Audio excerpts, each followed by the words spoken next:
大家好，今日係農曆3月初3，亦即係傳統嘅北帝誕。廣州西關今日鑼鼓齊鳴，巡遊隊伍浩浩蕩蕩，途經仁威廟、荔枝灣大石、荔灣博物館、虎秀廣場、廣府茶文化博物館，仲有月影亭等地。沿途有醒獅、飄色、粵劇，仲有多種非遺展示，好睇又好玩。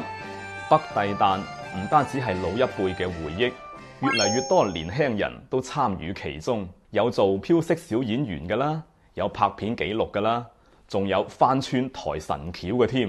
傳統節日用新嘅方式延續落去，正正就係文化嘅活力。喺呢個節奏飛快嘅年代，仲有咁樣嘅一日，街坊鄰里聚埋一齊，為嘅唔止係熱鬧，仲係心入面對文化嘅認同同埋尊重。